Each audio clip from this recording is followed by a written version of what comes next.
I don't have to do a game. Oh. We get time. This game recap. Oh, I'm sorry. Was that on loud?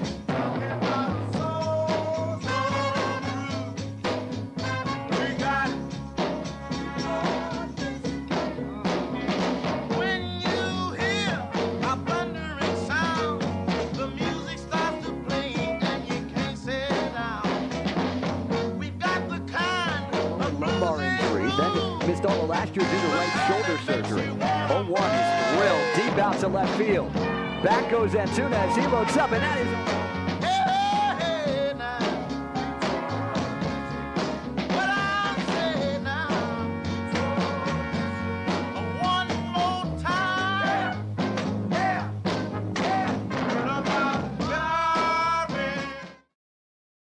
All right, welcome to another episode of the Tigers Minor League Report podcast presented by Just Baseball. We'll get into that in a little later, as that finally went through the RSS feeds, all that have been transferred. I am Raheel Castillo. Alongside me is Brandon Day and Chris Brown, and you can find us on Apple Podcasts, Tigers ML Report. Please subscribe to our Patreon, and don't be that guy that canceled after 2 weeks. Don't do that, please. I mean, if you want to support us, great, but after 2 weeks. We put out content almost every other day. Oh, well, 2-3 times a week plus our website. Yeah. No, come on. Come on. I know the economy's tough, so I get it. And I'm not, I get things that are rough, so I'm not going to. They had to cancel so they could go, sign up for HBO and watch House of the Dragon, bro. Sorry. Maybe that. Or, if you're doing that to help the earthquake victims of Venezuela, by all means, that's cool too. And so. Appreciate that. Yeah, but definitely you can go to, if you want to donate, one way you can is the United Way, support United Way. They have a link that you can donate money. Or I think the Tigers, I was trying to figure out how the Tigers were doing it yesterday. They were on Fox 2 talking about that with Carlos Guillen, the voice, who does like multiple things for the Tigers. And he does all the translations, everything. And the whole thing just sucks. A former prospect, Alfonso, his wife and daughter are missing, I think. Yeah, I think, and his dad, his wife or daughter, or his mom and sister. Yeah. Either way, it's brutal, man. That was Gorky Hernandez. His wife is gone. That's right. Yeah, former Tiger. They were all staying at a hotel. It's supposed to be one of the better hotels in Caracas, I think, or near Caracas, and the thing collapsed. Just brutal. Yeah, just not much you can do. Just too big of an earthquake, really, probably for even building and construction methods to necessarily save you. So yeah, just a terrible thing to happen for sure. Yeah, there was two within a minute of each other. Then there was the aftershock the day after, and so yeah, the whole thing just sucks. But at any rate, let's move on to the Tigers, who are right now playing the Yankees, and they're up right now 7-0, as they've taken advantage of some bad defense by the Yankees, some questionable fielding by right fielder there on that call. That was Jason Dominguez decided to try to clothesline Jazz Chisholm and almost knocked him out. We remember Jason Dominguez going back to the playoffs in Erie 4 years ago. Yeah. Maybe longer than he was. Yeah, it was about 3 years ago. Yeah, was it the series? Yeah, go ahead. I'm sorry. It was the year they lost in the championship. Yeah, when they went to Somerset and they were the mysterious game where they felt like they're getting tip pitches or whatever that was. Game. They lost 13-0 with a no hitter. Yeah, but he was a terrible. He's always been a terrible fielder. He's just not. But you got to have a little bit more spatial awareness than that. Feel bad for Jazz Chisholm, like you said. He's always getting hurt, and Yankees fans love to yell at him because he has a unique personality. Sometimes he likes to have a Tootsie Pop or whatever. Yeah, and he's got a little bit of a troll. Yeah, he's just got a little bit of troll in him too. He's not afraid to say what he's thinking, and sometimes people don't like what he's thinking. I don't mind him compared to Josh Naylor, who. No, I actually really like Jazz. To me, he's kind of a breath of fresh air. But Naylor. Did you see Austin Hedges? That clip of the Austin Hedges yelling at Josh Naylor? Yeah, that was great. No one likes you, bro. Even your own team doesn't like you. Yeah, it's kind of reminds me of Star Wars. My friend doesn't like you. I don't like you. I don't like you. Yeah, I like you. So it's and he was living rent free in his head though. But plenty to get to with the Tigers today. as the Tigers lost 3 out of 4, of which, I mean, if we let's face it, Saturday and Sunday were both winnable games. The bullpen, the vaunted bullpen blew both leads as the offense came together, but Jansen coughed up a home run. Vest, I'm not sure what's going on with Vest, but just the Tigers, even in Tyler Holton, who's been pitching better as of late. And this was all without Jordan Alvarez doing jack shit during the whole series. I mean, that's bad. I'm sorry. Yeah, I mean, it just continues to be the bullpen. The rotation's been good to great all year. Even when Skubal and Mize were out, they held it all down. Obviously, this isn't a very good defensive club, and obviously the back half of the lineup has sucked. But if they just had a reasonably good bullpen who was holding leads like a normal, reasonably good bullpen, we'd probably have 10 more wins. Yeah. I hate to just put it all on that, but that's kind of it. And I mean, I was complaining about Cater Montero moving to the bullpen, but I mean, they've just broken me at this point, because it's like, maybe you should just put Melton and Montero in the bullpen, because the rotation doesn't matter. Like it doesn't matter, how good they pitch. They can't hold the lead at the end of the game, and no one's been able to do it consistently. They were better in June, but the last week has looked right back to where they were in May, where they were ahead in plenty of games. They weren't blowing people out, but they just could not win any close games. And here we are again. Yeah. It's weird, because this is a nice, enjoyable thumping of the Yankees, and it feels good. And we see the elements of this team that is good, right? But it's just, this last weekend was it for me. Like, I said they had to go 7-3, 8-2 on the homestand. They started 4-0 and finished 5-5. And it's just like a math problem now, right? Like there's 28 games until the trade deadline. If they go 20-8, they're still a game under 500. Like, they're in the playoff hunt, but they're still not good. And so I think that was just kind of it. Like, I have no problem with them, continue to try and play well for the next 2-3 weeks, but I think it's over. I think they do have to sell. Casey Mize doing a Tigers a favor by pitching this well consistently. And I was saying to Raj before this, like, there's a way to make this work where it sets you up for a real nice run of contention over the next 4 or 5 years. You're doing it without Skubal and Mize, right? Like, it's kind of a bummer that those guys didn't get a chance to really go for it. But if you look at your offensive core, theoretically, Dingler, McGonigal, Green's a little bit later in his career, like, contract-wise. But then some of the guys they might be bringing in with with Clark, and who knows? You got. I mean, I don't know if they didn't really give Cruz much of a look, and I'm not sure how much of a future he has with them. But there's Valencia, there's Anderson, we got Lee performing now. Callahan was doing well. Peck, like, they have a fair amount of bodies for the offense. So if they can go out and get some MLB ready starting pitching, kind of reminiscent of what Dombrowski did, trading David Price, go get a Matthew Boyd and a Daniel Norris type and see what happens. But yeah, that's where I'm at. They have to do it now, to me.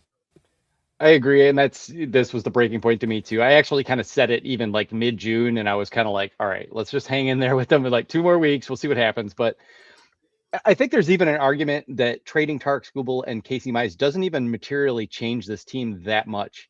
There's so much value to be gained by trading them, and it's still just going to come down to, can they find a couple guys to hold things down? I mean, we know they've got Job, possibly coming back, like we expect him anyway. Who knows what it'll look like exactly at first. And you might have Max Clark coming up, but what they need is a bullpen. If the bullpen just happens to pitch well, and it's kind of inexplicable that they've pitched as badly as they are, in terms of holding leads. When you look at their peripherals, and they're like, their actual numbers aren't atrocious. Like, this shouldn't be like this god awful bullpen, but that's just how they're performing. And yeah, I just think they've put themselves in a spot where, I mean, they need to go trade for pitching and a bat, hopefully, if they can get both. Casey Mize is pitching. I think I just tweeted this a few minutes ago, better than Jack Flaherty was in 2024, or at least very, very similar. Yeah. Obviously, he's got to prove that the groin injury is behind him. And Tarek Skubal's got to get on a little bit of a roll. but he looks 100% healthy. So you should be able to get a lot. And the expectation should be that they get a haul for those two players, and they don't even have to like completely give up this year on trying to sneak into the final wild card spot. But that sets you up with with the prospects that you've got coming. We've Briseño's back in the complex league, and I don't know if he's going to be ready, sometime next year or not. But Lee, Peck, Callahan, there's a lot more support beyond Max Clark that they should be able to draw on if they can just get this freaking bullpen together. And, I don't know what to tell them to do that. I mean, the tried and true method is either to get yourself the most elite closer possible or to convert a couple of starters. And so here we are where, Montero is going to get converted at least for some period of time, and they may need to keep that going. Maybe you trade for River Ryan and you just put him in the bullpen until he proves he can stay healthy for a while, or you go after Christian Zozueda, who is pitching lights out.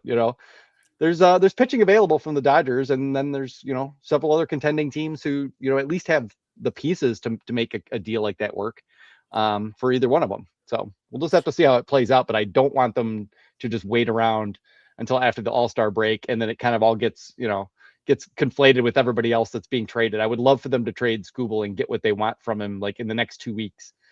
Because then maybe Casey Mize is the best starting pitcher available at the deadline, and Jack Flaherty might even have some value because he's pitching like he did last year, where he's better than Chris Paddock. So probably better than Charlie Morton. I'm just saying, maybe not, but at least equivalent at very least. So Charles says worst WAR, center field, right field, pinch hitter, MLB, more issues in the bullpen. The bullpen has blown 15 leads past the seventh inning, Charles. So think about it this way. If you forget about the rest of it, it's all forget about the rest of it. If you had 10 of those, at least 11 of those,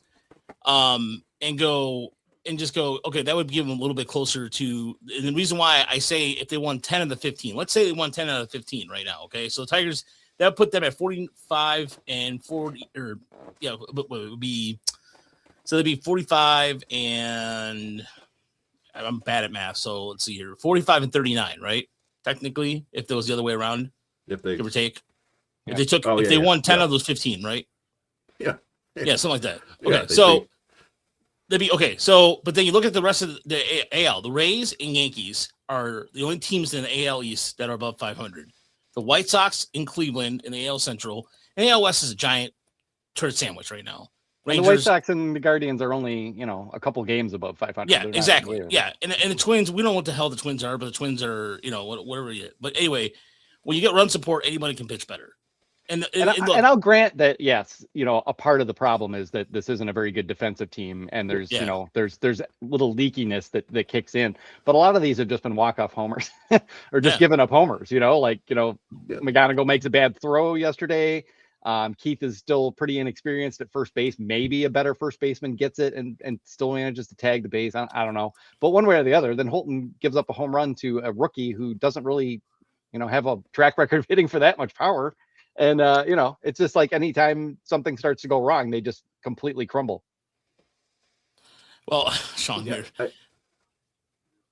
Harris to see his high and explains why he's barely spoken lately, or the media relations team saw what happened with Buster and said, maybe we should stay quiet for a while. That's a little different, but yeah, maybe don't pretend you're going to address an issue of community importance and then be like, no, I'm not taking questions. Yeah. Buster is way over his head, I think. Yeah. But yeah, I mean, Scott Harris, he is kind of weaselly this way, where you never see him unless something good happens. He's not coming out there to explain why May was a disaster. That's all for AJ to do. But I think most team runners are kind of that way, so.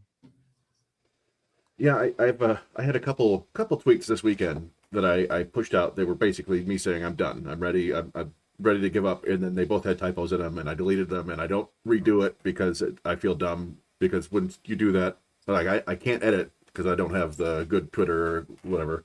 Yeah. And whenever I see somebody who like writes a tweet and then has to change it and do another one, I always feel like sucker. So I just don't do it. But yeah, one of them was like, yeah, this is basically it's you can survive any number of issues with a team. You can survive a bad defense, and you can survive an inconsistent offense, and you can survive an iffy bullpen, but you can't really survive all three at the same time. And basically what happened was in May, the offense, basically the Tigers just went underwater. and every time they pop up, the bullpen just dunks their head again. There's just unless they had a completely lights out bullpen, they can't come back from this because there's no room for error, and that's a real bummer because they tried to address the bullpen to a certain degree, right? Like they brought back Finnegan, they signed Kenley Jansen, they brought in Anderson and De La, De Jesus, maybe not the best choices in the world, but yeah. They tried a little bit. It just none of it worked out. And again, Vest was kind of your most reliable reliever last year, and he's been a bit of a disaster. And when that happens, there's not a whole lot you can do. And signing, four relievers is not what you want to do. I mean, I think we talked about this in the preseason. Like that's a tacit admission that your bullpen is trash, and you didn't do much last year to improve it. And yeah, I mean, their solutions have been bad. I mean, I think Emmanuel De Jesus and Drew Henderson have both been like fine signings. Like they look bad early on. We talked about, like adapting to the ball and adapting to a relief role, the league, all that stuff. And they seem to have done that. So, those two deals probably look all right. But, the back end, just not there for them. And it's killed them. It's obviously a flawed team in plenty of different ways, but it's easily, a good enough team to win the Central if you have two really good relievers at the back end, and they don't. And I mean, part of the dominance of the Guardians, such as it is just that they always have that bullpen and they play good defense. Their infield is usually good, and and that can help you because that one mistake under pressure late in games can send things spiraling sometimes. But even there, I don't really think it's the defense. They just don't have the horses back there. And that's pretty much been the story of the season. So if they have to put Montero, down there and see if maybe he can figure out how to close games, fine. You might as well try some other things. Cater's going to get his turn in the rotation again next year, and he's done more than enough to earn it. And yes, it's kind of lame that he gets bumped out of the rotation for guys who haven't pitched as well as him, but that's just the nature of the game. Flaherty's here on a $20 million deal, and he's a starter, and he's going to go to free agency, and they're not going to, force him to the bullpen unless things go real south again. And it's Jack Flaherty, so there's a fair chance they will go very south again. Yeah. If you can trade Jack Flaherty right now for a decent piece, I'm not opposed to that idea right now either. Casey Mize, by the way, it looks like freaking prime Kevin Gausman now, with just slight variations. I mean, he's pitching his ass off. This is impressive. Yeah, and he's training. I mean, basically, right now, if the Tigers were smart, they would maximize on that and trade him. Same as leave him in New York. Yeah, leave him in New York. That's fine. And there's some complications, because we don't know what's going to happen with the CBA, and that's going to affect some of these things too. Like you could have thought to yourself, well, maybe we'll just give Casey Mize the qualifying offer and we'll keep him for 1 year, or someone will have to overpay for him. But that's not an option. You can't trade him for competitive balance picks because they may not exist next year. It's complicated, but at the same time, it's just streamlining things. Like you're just gonna have to trade these guys for the best prospects you can get, and then see what happens with the new CBA. And maybe you just sign Casey Mize back next year, if he's open to it. He likes Chris Fetter. He likes AJ. They've raised him. They've raised him from a pup. Yeah, it's just frustrating to see. The other day they were showing Skubal talking to Mize and Verlander and Melton. And you're like, I would love to see that for you. What could have been? Yep. But I don't know what happened with Raj. You're muted. Sorry about that. The dog there's a shrine of my dad, and the dog kept looking at it really weird. And oh no, it was looking at it really weird. All of a sudden, it looked up and it spooked, and the dog got spooked and ran out of the room. So I'm not sure what the hell's going on in the shrine of my father that spooked out my dog. But then also Lucy, you got some explaining. Yeah, Lucy got some explaining to do. But no, that's a good Petco and Dodger Stadium for your birthday. I hate you, Sean. No, just joking. No, that's pretty awesome. That sounds great. Would love to see Petco. Have not. Yeah, me neither. I'm going to Pittsburgh in August. I'm trying to go to Wrigley Field in a couple weeks because my sister's friend's down there, and she invited me down to go see. I've never been to Wrigley Field, but it's fun. It's like hilariously unimpressive on the way in, and then once you get into the park, you're like, "Oh yeah, this is rad." And then I'm going to Akron this weekend to see hopefully Andrew Sears start on the road. So that's my goal because Akron's not that far away, and it's a cool downtown too. I'm due to hit the road again, but no. And the other thing too that I find interesting as well is among this about this trade situation is that, like, as far as like Spencer Torkelson, Colt Keith, and Jake Rogers go, look, folks, no one's going to want those guys. I'm sorry. They're not. No one's going to want those guys at all. Colt Keith in the middle of a mental thing. I'm not sure what the hell is going on with him as of late, but no one's going to, I mean, he has a team friendly contract, but no one's going to want trade him. Yeah. I mean, you could trade him for like nothing, you know, to the Brewers, who will then turn him into, you know, some god tier masher again. Yeah. But he's just not worth trading yet. You might as well just hang on. Yeah. And as far as Jake Rogers go, look, this, you know, who are you going to bring up? Thomas Nido. You can bring up Thomas Nido. That's fine. I mean, you could do that. I mean, then you ask yourself, well, about Valencia. Valencia, he's been hitting better as of late. So if you want to deal with it, and then you want to bitch about the bad catching, then that, you know, that's fine. I mean, it does. Then you have two right-handed hitting catchers, correct? I mean, don't you? That's Digler. Yeah. So a lot of teams do that. Yeah. But, I mean, that's what they have right now. But yeah, I just don't think Jake Rogers is worth enough to bother. You know, like there's no point. Like, you know, I mean, you don't have to strip this thing to the studs. It's not, you know, tear down and, you know, full 5-year rebuild mode. It should be like, we're going to go get a couple kick-ass players, sign a couple kick-ass players, and we're going to win the Central next year. Should be the expectation and the attitude. Yeah, you know, I posed this too in our Discord, and you know, I'm trying not to do the fake trades, but it's the way it goes, right? Like I was like, would you take Logan Henderson straight up for Tarek Skubal? I mean, it doesn't feel like enough, but that you're getting 6 years of a starting pitcher who is, in his brief looks in the big leagues, has been solid. It's like I don't. It doesn't feel like enough again, and I think teams should have to overpay for somebody as good as Skubal. But who knows what kind of market there's going to be? You would think that there'd be a lot of people, and I joke that like the Dodgers might just get them to keep other people from getting them. They've got 4 top 100 outfielders, and like you said, they've got more than enough to just give the Tigers an overpay and not worry about it because they're the Dodgers. But I also kind of wonder with the Dodgers too, like that plays into the CBA stuff as well, because I mean, the deferred money is probably going to go away. That's not a thing, you know, that is going to be defended by that many people. Like the MLBPA will maybe defend against it a little bit. They probably don't like it. They don't care about the qualifying offer, though. I'm sure like the players union isn't going to fight much on the qualifying offer. And so I don't know, maybe Scott Boras comes to his senses here and realizes like, you know, a salary cap probably isn't a hard cap, maybe isn't that likely still. But if it happens, you know, this whole idea of trading Tarek Skubal for $400 million is out the window. And maybe the thing to do is to have the Dodgers trade for him now and do it and defer all that money now while they still can and get one last big swing under their belt before all the rules change. I don't know, you know, it's hard sitting here to know what's really going to happen, like which proposals actually have a chance to get through. But we do know there's an enormous amount of uncertainty as far as all that goes. And, you know, Tarek Skubal should realize he's human now, you know, missed 5 weeks. And, you know, maybe the thing to do is just to go sign with the Dodgers right now for $350 million with, you know, $110 million of it deferred or something. And, you know, and so maybe they do come calling and are, you know, motivated to make that move in early July rather than everybody sitting around waiting to see what happens. Hard to say. By the way, I mean, if the Tigers are going to trade the Dodgers, doesn't Mike Sorta fit that profile? I mean, with the Northeastern, Tigers love guys from that area.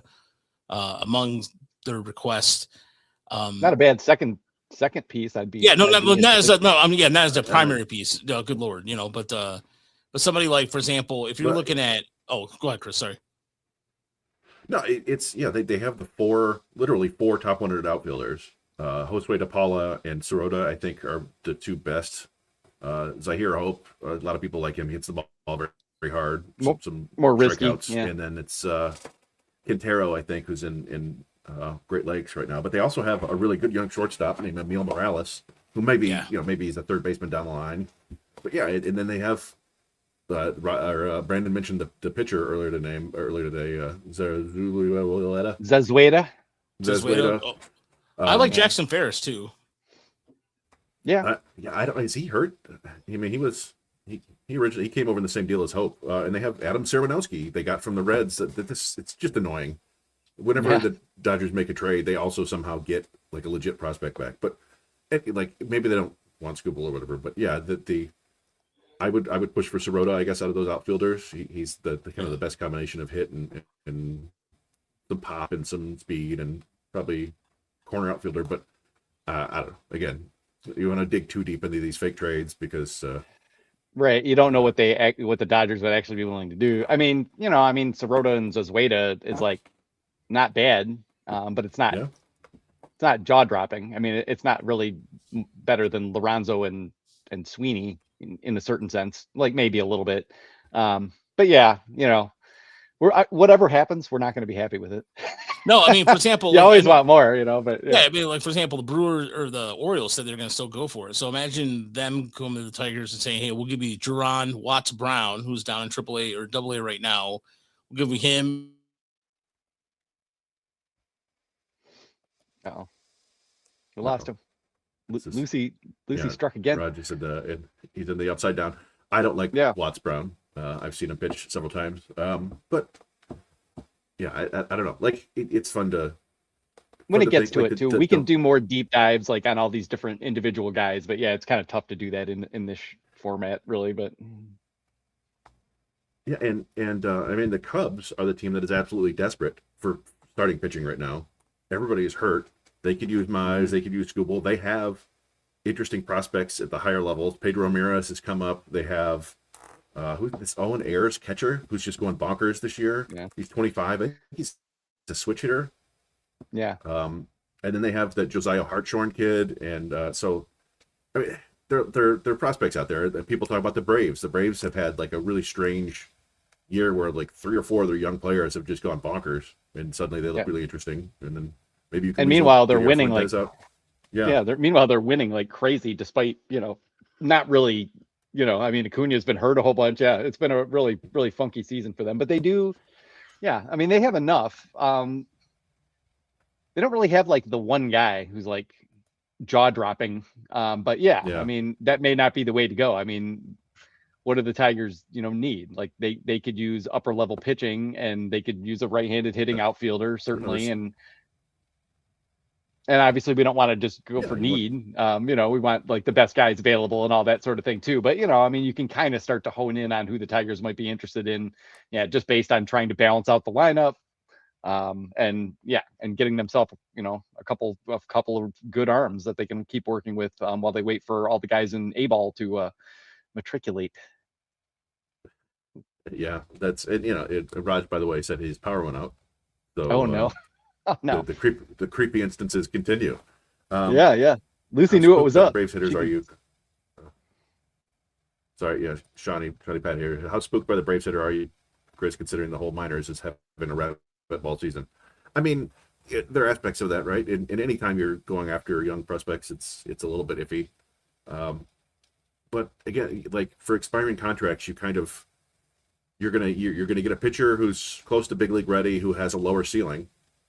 I kind of compare it like it's a different era, right? It's not 11 years ago, but when the Tigers traded David Price, he was an expiring contract. Toronto ended up getting, I think, 15 starts out of him, including the playoffs, and they gave up Matthew Boyd, who was a back end sort of starter swingman at the time, right? But young, with 6 years of control, and Daniel Norris, who was a top 50 prospect, someplace in top 25. And then a lottery ticket arm in Jairo Labor. So, like, again, it's a different era now, but that should be probably the sort of return you're looking for is something like that. In pitching is generally less valuable than bats. I think if you're really trading for a bat, you're assuming that they're legit. But yeah, I don't know. I'm not too worried about the offensive environment in the minors. The main thing that seems to be up, at least from what I'm watching, is steals. Maybe that's just watching too much Erie. Yeah. Peyton Graham going for the Ricky Henderson season down there. Yeah.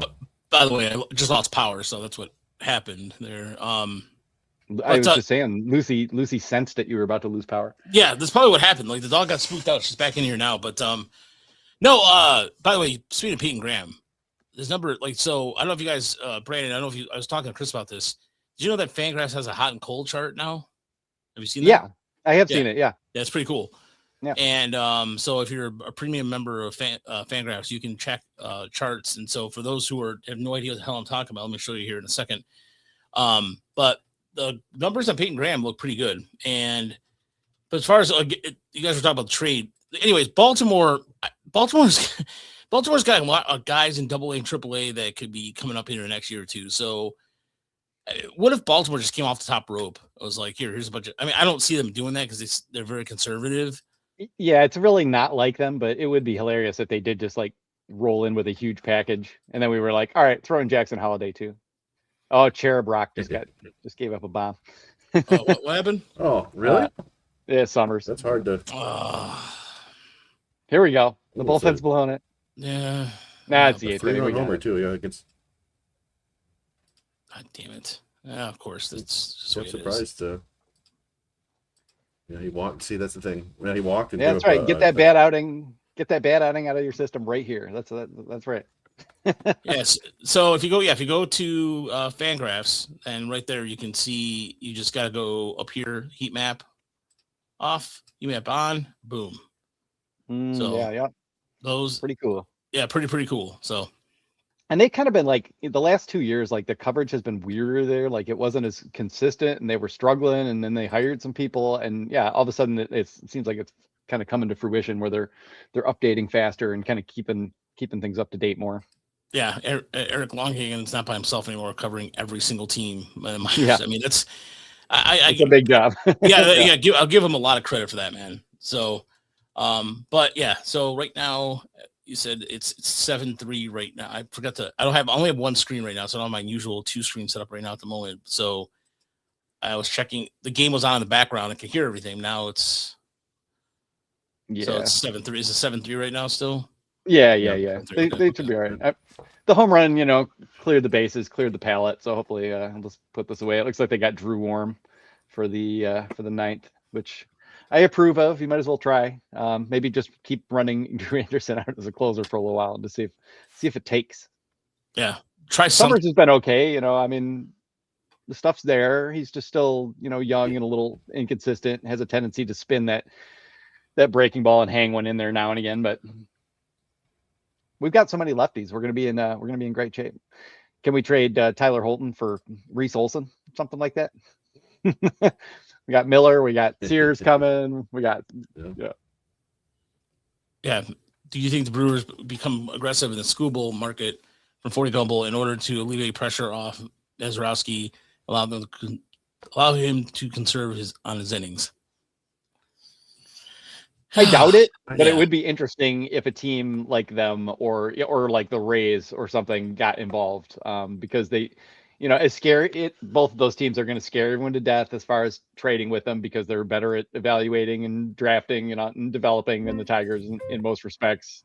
But that might be the road if one of them was actually willing to go hard in and try to win this year. But it's just not really their MO. It's not really the Pirates' MO, even though they could kind of do it. It's more likely like Dombrowski calls up and is like, "Hey, will you guys take Andrew Painter?" and and something like that. That seems more likely. Like the despair of the Phillies trying to finally win something might actually kick in. I don't know. Kevin just asked why they send De Jesus down. Because they're stupid. Yeah. No, I think it was just because he had pitched. He had pitched the day before, and they were looking like, okay, we don't need a lefty right now, and they don't want a DFA like Wags back, or apparently they're interested in trying him out. So it sucks because when you're losing, when you're sending guys down who are performing well, it's not a very good vibe. It's not a very good message to the team in a way either. But I don't know. They weren't using him. I guess maybe that's the big answer.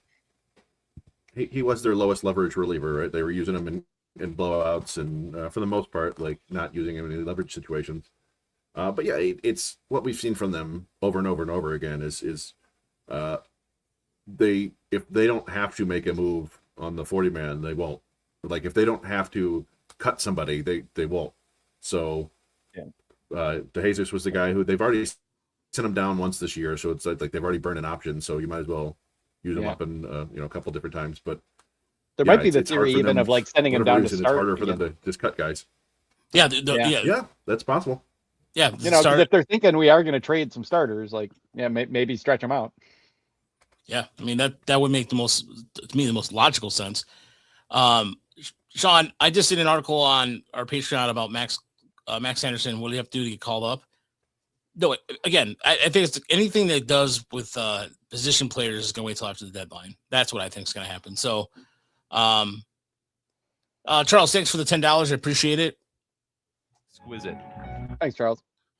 Odds that Jones gets DFA at the trade deadline, so we got to catch on somewhere else. I think those are possible. That's a strong possibility. I think that might be a strong possibility. There's, somebody will. Would he give be you claimed? A low. Is anybody going to claim him right now? I just don't. I think somebody would give you. Man, like Craig Kimbrell keeps getting signed, right? Like somebody will give you a low A pitcher for Kenley Jansen, just to have him and see if you can fix him. Yeah. But yeah, it's possible. Like if he doesn't get traded, they'll just DFA him. Yeah. One way or the other, they're probably going to want to try to get out of some salary. I assume that's not going to be an issue because they're probably going to trade Skubal, but they're pretty close to the Lux tax threshold, and maybe that doesn't even matter going forward. I have no idea, but I'm sure they would like to trim that salary if he can't really get it together. What's messed up is that Kenley is striking out more hitters this year. Like he's actually striking dudes out, but he's having like a bad David Robertson type season or something. Yeah. I like what 40 Gumble says. It depends if the contender. Very Joe Nathan. Yeah, very. Through the transactions, though, congratulations to the promotions that happened last week. There was several promotions on Monday. Pacheco, I'm not sure did he slide, Chris? Is that how he got an IL?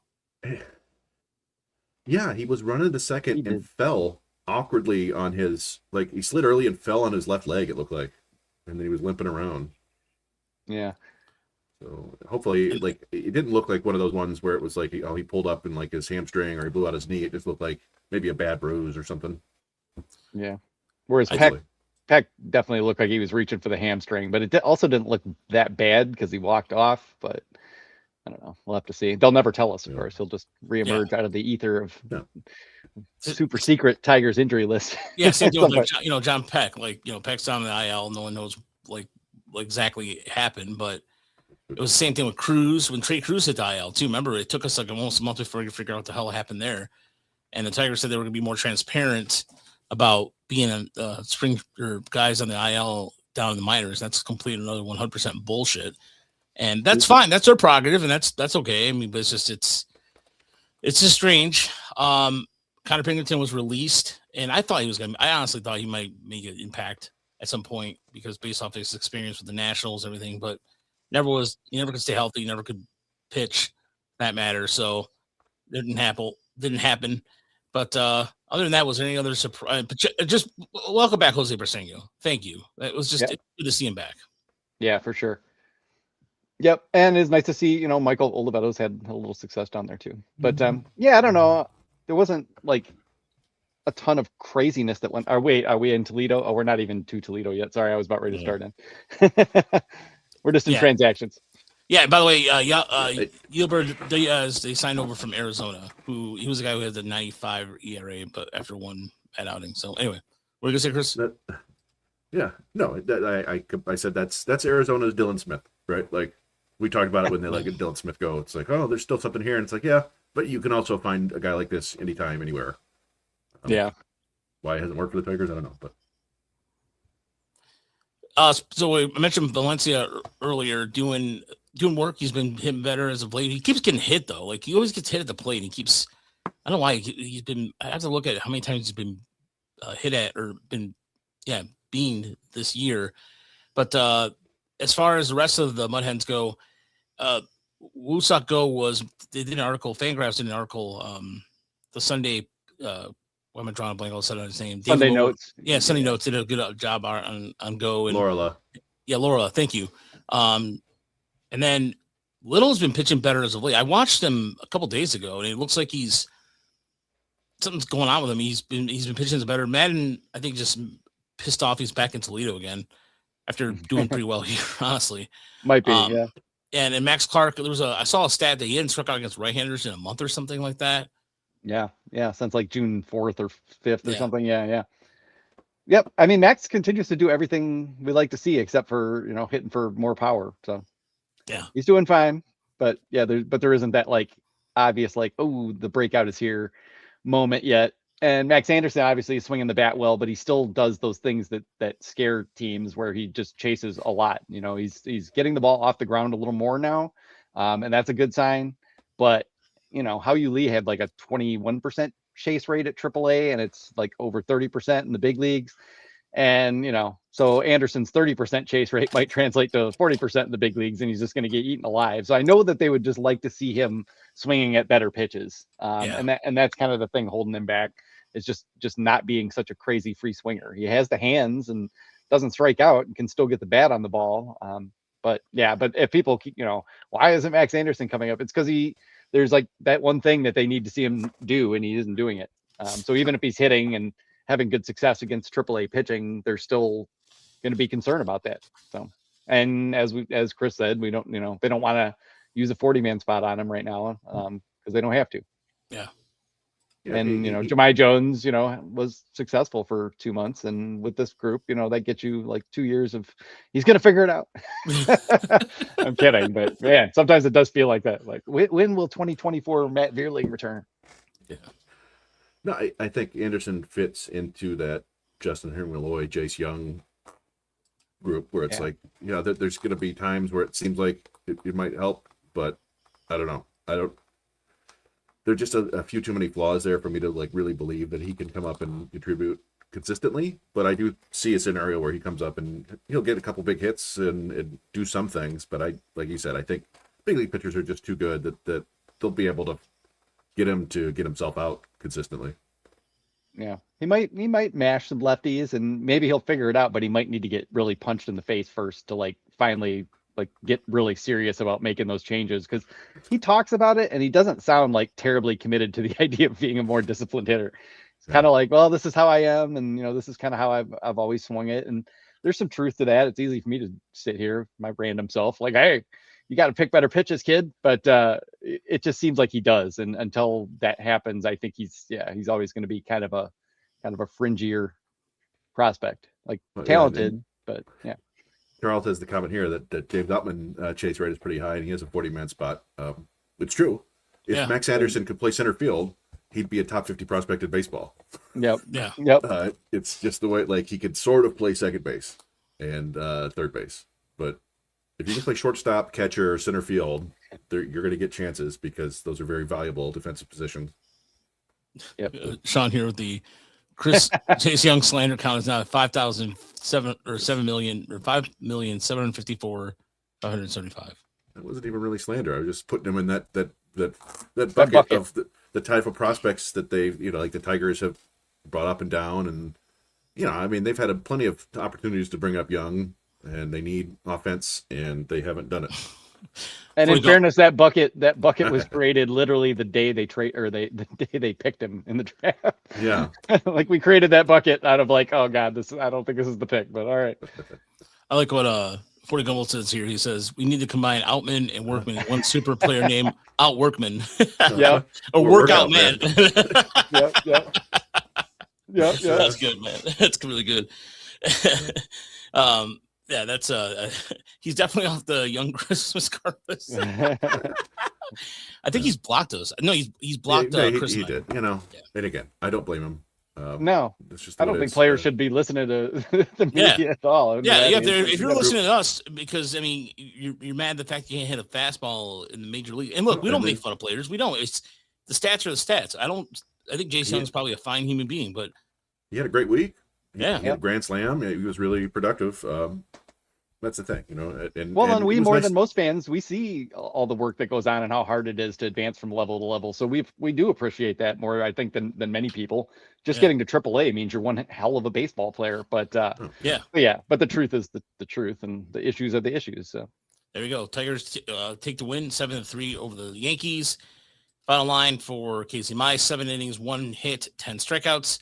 Drew Anderson with a clean 9th inning And on the day offensively, Kevin Goggle, that second hit, I showed that, or sent the video to Chris, that beautiful piece of hitting where he just popped it over the left, looked like a cue shot. Yep. Just insane. And then it's one of those ones where the pitcher like gets that look on their face, like, what do I have to do? Yeah, this little bastard. Yeah. That was a great one. That was a Jose Ramirez hit. Yeah.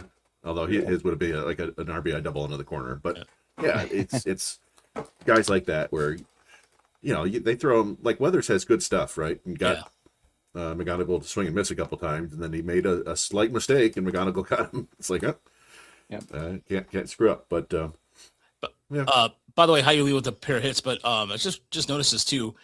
Erie and Toledo combined to go 10-2, which is probably one of the best stretches we've seen. Erie, again, on paper, just Tony Capicelli, kudos again for just getting this team off to a really strong start in the second half of the season, but just a matter of just interchangeably with the bullpen. But one guy has been pitching better as of late. We can finally talk about this. It's Case Suara.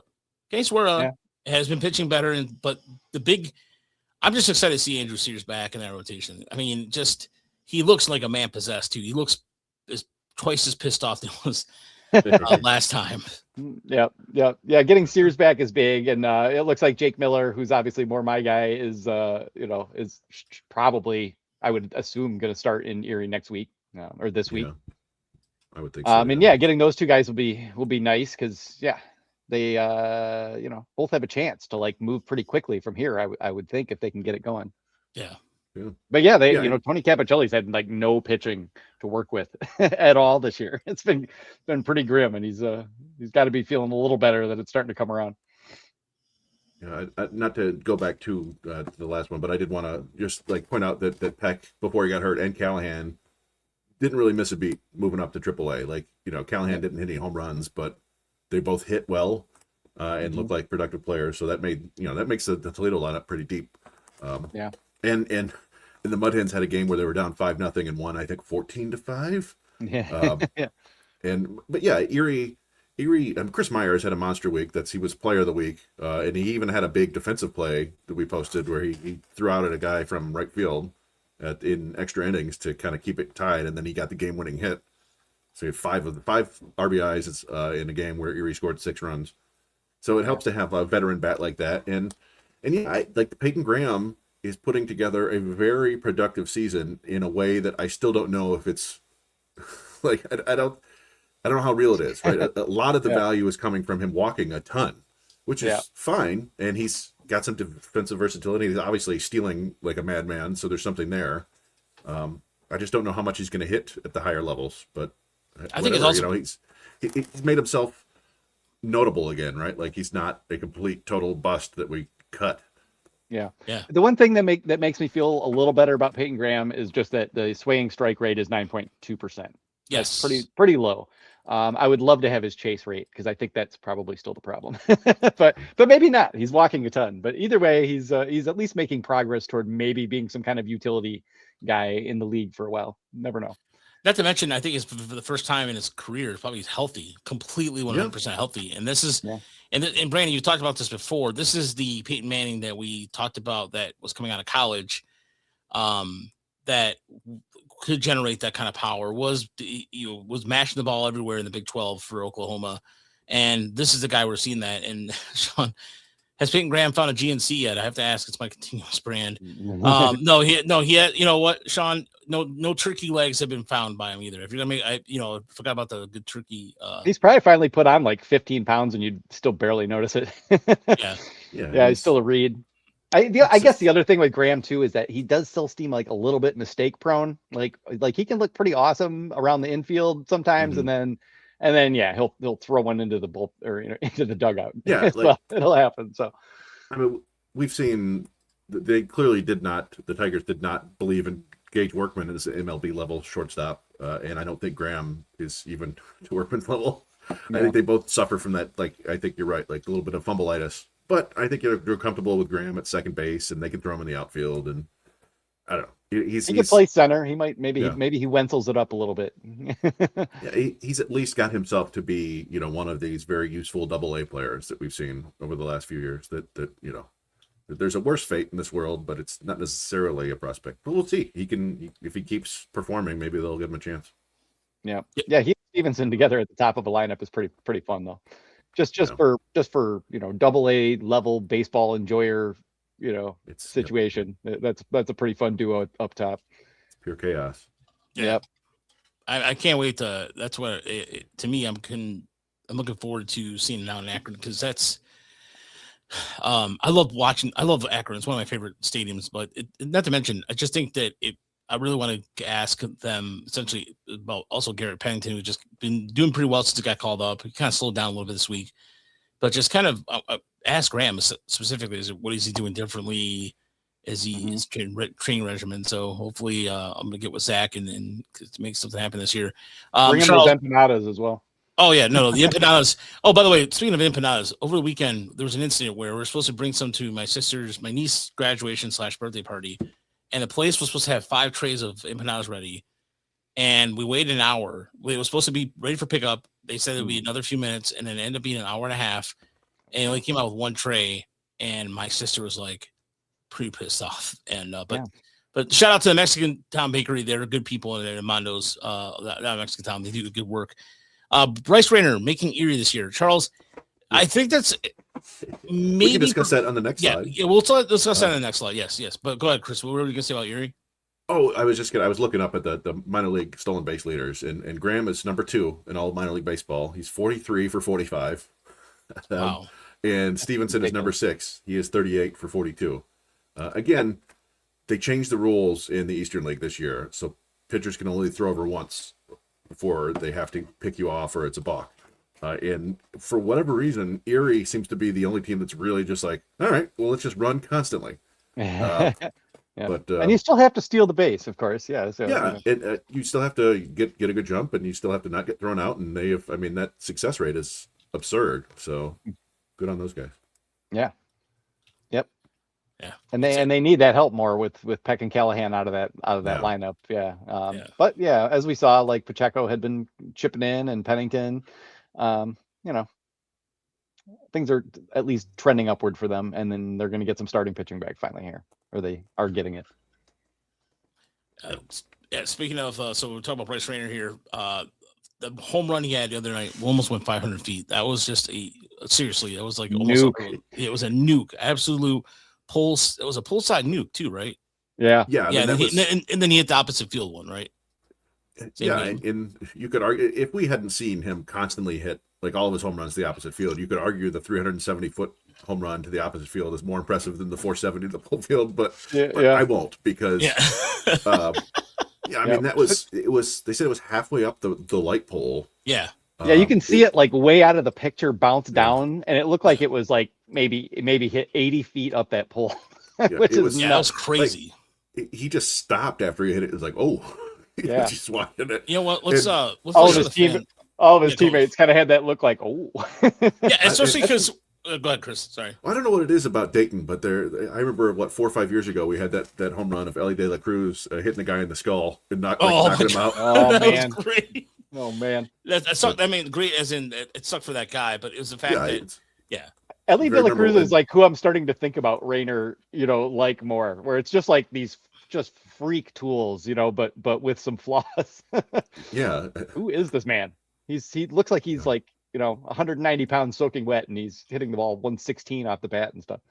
Yeah, and it doesn't look like there's a lot of effort behind it. Like, it's pretty smooth. So yeah, I mean, it talk about a very welcome sort of adjustment to what we saw earlier in the year. Ugh. So yeah, it's just that pole. You can see that people are looking to see where it lands out in the street. See, it's like it's a building across the street. Patrick Lee, I'm not no John Boy. See, that's my part right here, just like. Did you see that shit? Like, it's great. Yeah. Patrick Lee right here. Well, hold on. Let me see if I can play it again. Hold on. Yeah, it's God right there. damn. No. Hold on. Let me see if let's do a John Boy Media here. Yeah. God damn. Yeah. And Patrick Lee is a specimen of a man. He's got some in his pop own too. right. Yeah. Yeah, he was impressed. How could you not be? But look Yeah, at the Kevin- kid. Like he's still skinny. Like he's probably put on 10, 15 pounds in pro ball, but nothing crazy. But man, he just has it. Those hands are so strong and so supple. That's what it was. Those 3 yeah, remember? Yeah, Kevin. I remember last year when he hit those home runs. It was when the Dayton announcers were getting all complimentary about his performance because they're like, yeah, the Tigers actually have prospects. That was right around that time, wasn't it? Yeah, it was that series. They swept Dayton that series and included a 3 home run game for Briseño. It also included a game where I think McGonigal and Clark got on for Briseño, who hit a grand slam in the 9th inning. Like they got to 2 outs and then they couldn't get those guys out, and then Briseño was just like first pitch. Yeah. So I guess happening.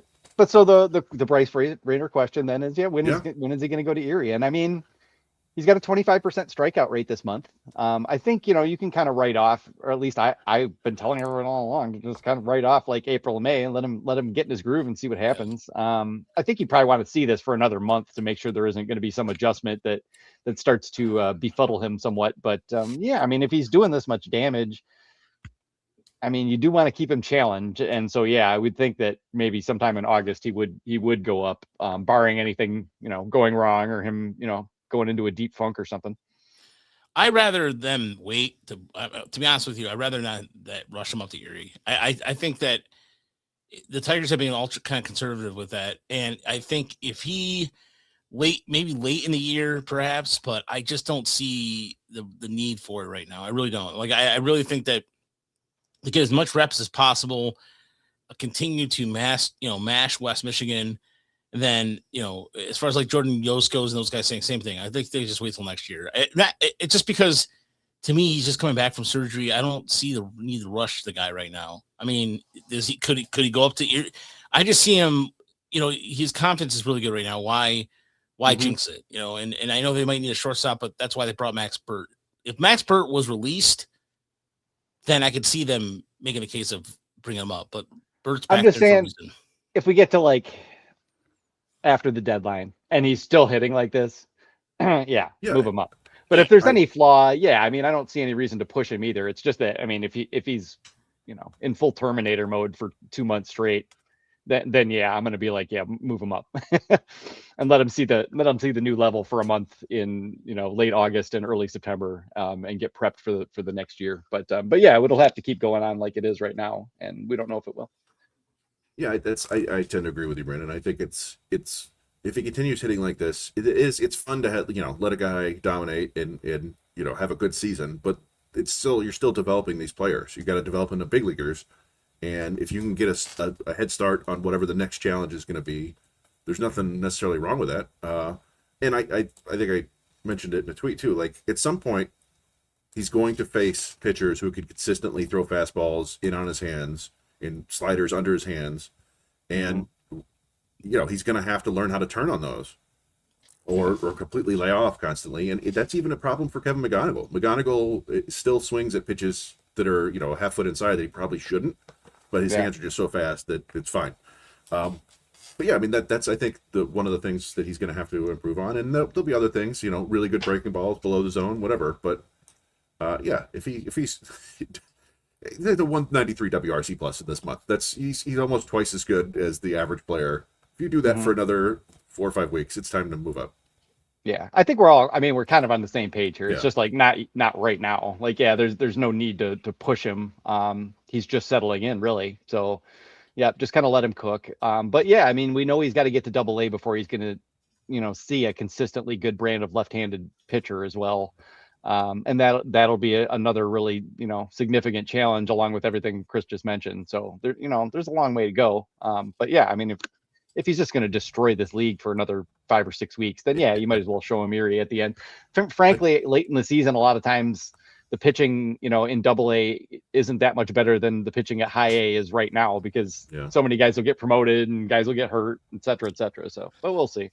Go ahead, Chris. Sorry. So I just wanted to go just talk about the pitching last week. It was kind of remarkable that West Michigan even won 3 games because I don't know if it's Dayton is just super patient or they don't chase or what, but every single starter had a ton of trouble throwing strikes.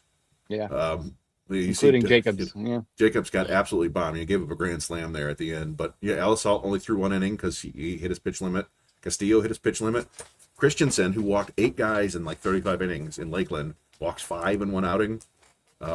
He got slightly squeezed a little bit. But yeah, it's that they were not expanding the zone. And so, like I said, you'd like to see a little bit more strike throwing. But to win 3 games when you're walking that many people, you feel a little bit lucky. And also, I wanted to mention too, the reason why I thought maybe Rayner wouldn't get, I think Erie might have the best chance outside of West Michigan to make the postseason.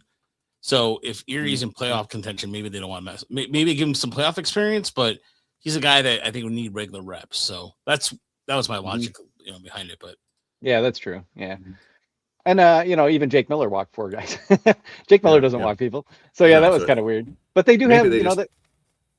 I was just going to say they got Patrick Lee, they got Prustich back. Jackson Strong hit 2 more homers last week, even though overall he kind of slumped a little bit compared to how he was the week prior. But they've kind of got a little more health and a little bit more of a good team all around going right now. So yeah, hopefully they'll put together a better second half.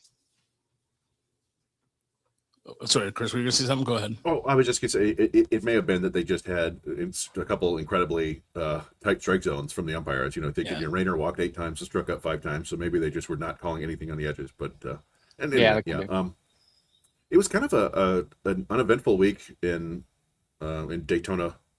Part of that, I hate that it's the worst camera angle in the minors now. They're the only team left that still isn't adjusted at all. They have some center field cameras, but also the broadcast was like 10 minutes behind every day. It was so I was like, oh, Bo Ankeny hit a 3-run double. I'll go check in on that in 5 minutes. Normally the delay is like 30 seconds to a minute. So I was going to ask you about that because I went to go pull clips and it also was like freezing up quite a bit. Was it just me that was doing that? Yeah, one of the days it just went out. It was just gone. So. Okay. And then no StatCast data either, which is irritating. Which is annoying, but yeah, I mean, so I put in there. Yost went 4 for 18 with 7 walks, and he scored 1 run. So that kind of tells you how the offense was working this week. He got on base 11 times and scored once. That's not ideal.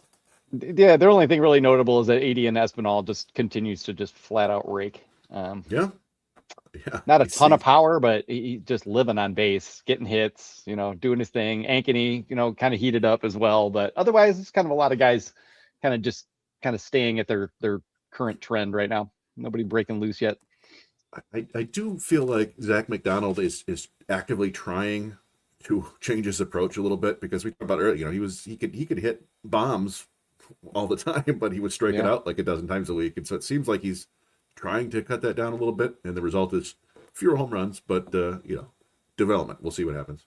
Yeah, more balls in play. Made a really nice diving catch. Yeah, that's right. Yeah, I mean, you couldn't see it. Yeah, but I was told save 3 runs in right center. Yeah, let me. Question about Jordan Yost's extra base hits. He's getting some gap doubles and stuff, right? Like he's not. Yeah. If power comes for him, it's going to be in like 3 years. And even then, you're talking probably like 12 to 15 home runs tops. But he's capable of stinging the ball and hitting line drives and getting on base, and that's kind of all they want, I think, from a guy who should be able to stick at shortstop. Yeah, and we'll see. They've had some success building bat speed with people. Maybe he surprises us, and by the time he's 21, he is hitting for average power. But yeah, I mean that's definitely the lower percentage outcome. I was going to ask about as far as Faylong goes for the Tigers. Yeah. Shout out to Connor Finlong or whatever his name is. Yeah, signed off the street and came out and dominated. I think he's 26. Yeah, he was part of the Royal system. He was a former Indiana State, so that's the same school that Larry Bird went to. Yeah. So it was just they signed another guy from 2 Indy. They signed 2 Indy ball guys in the last 2 weeks, I believe. Maddox Long. Yeah, Maddox Long. I think Finlong had been in pro ball before, like in affiliated ball, but I don't think Maddox Long has been. No. Yeah, Lake County. He was with the Lake County Dockhounds of the American Association. That used to be the AA used to be the former AAA way back in the day. So, but yeah, they continue to find guys in the indie leagues just to fill the ranks a little bit because that's how bad the pitching has been, or just depleted the pitching's been. And Paul Wilson had a really good. Owen Hall, Player of the Week. Oh, Sorry, yeah. look at Paul Wilson. Or Paul Wilson's been pitching better lately, but Owen Hall seems like he's, for the love of Christ, figured it out. Well, Please. yeah, it's nice in a number of fronts there, right? Like, yeah, Owen Hall having a great outing was good to see, but Zach Swanson getting out there and finally pitching was good to see. Ryan Hall bouncing back from his first outing, which was kind of rough, to not give up a hit was nice to see. Koba got blasted. That's not as much fun, but whatever. These are all young guys, 19, 20 years old. So Kind of the first time he really got just hammered. So, yeah. Yeah, the FCL season ends next end of July, right? I'm checking on that because it ends really weird. I think it usually ends like the week after the draft. Yeah. So the guys can hardly get in there, even if they. Problematic. Yeah, Albedo's back, and he had he's back in the lineup. He had a couple doubles. 400 foot double today. Yeah, so he's back in there and looking good. Yeah, so the youngsters are fun. I don't know. Angel De Los Santos didn't play on Saturday and didn't play today, so I don't know if he's hurt. Hopefully not. Yeah. And then you got all these. A lot of the guys they signed last year are having interesting starts. Like Oscar Teneo looks pretty good. He was, I think, the shortstop projected to. Like he's like 6'2" or whatever, and lanky, and if he grows into strength, he could be a real problem. Yeah, you know what? I will say the international guys seem like they're producing a lot more recently than they have been in the last couple of years, as far as like showing some signs of life. Yeah. Seems like there's just a lot better tools. Just a better crop overall. Yeah, for sure. But yeah, I mean, the big news down there is just guys getting healthy. Like great to see Briseño, great to see Swanson finally pitching, Ryan Hall and everybody. So yeah, nothing thrilling.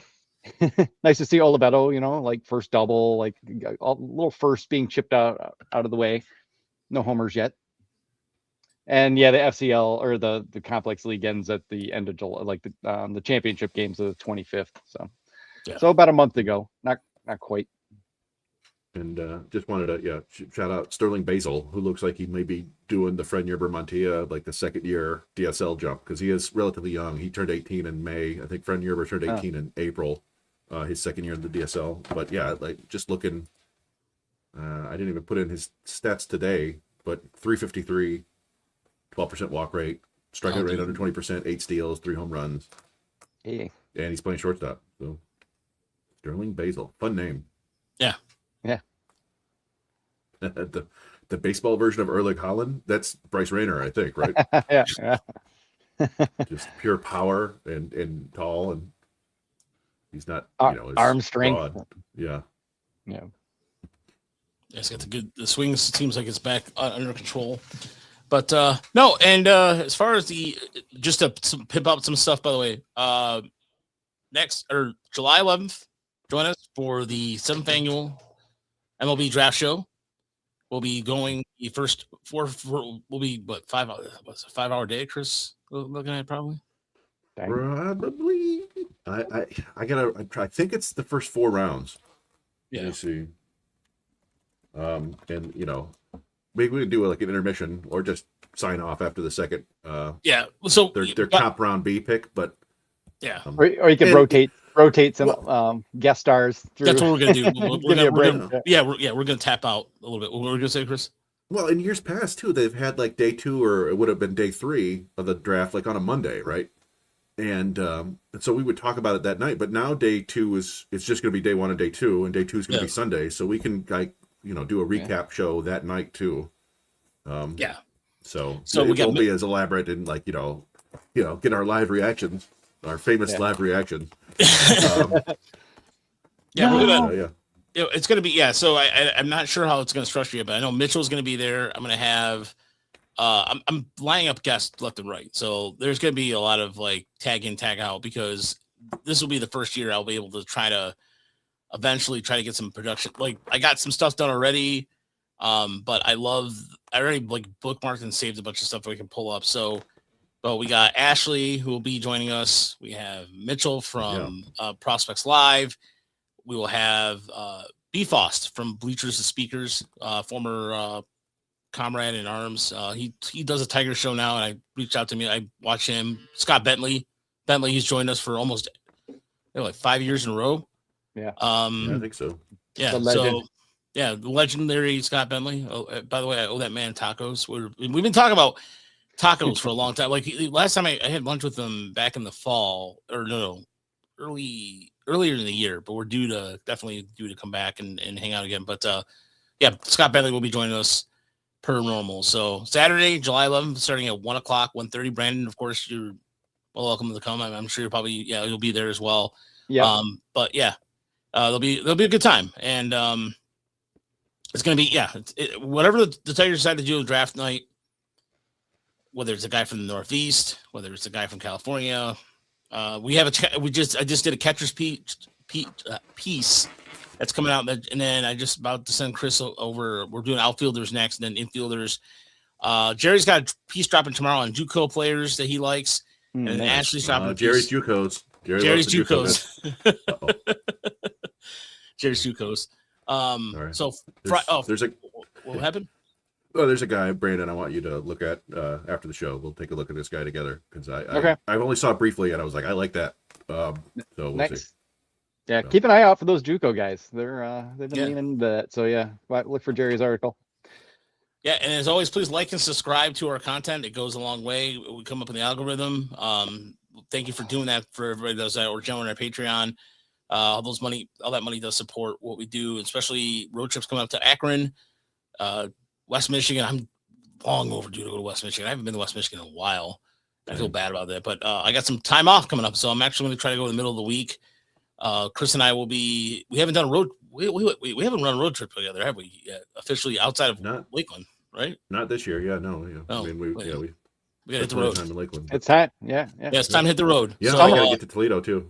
Yeah. I've been to Toledo now 3 times. I've been more Toledo than I've been to West Michigan or Erie this year. That's a strange. I meant to go to Toledo more this spring, and I only went once. But I wanted to see as much Max Clark as possible, and it just hasn't been happening. So we'll see, maybe in the second half. But stay classy, everybody. We'll talk to you soon. And Thursday, Motor City Metrics with Uper and all the gang. Have a good night, guys.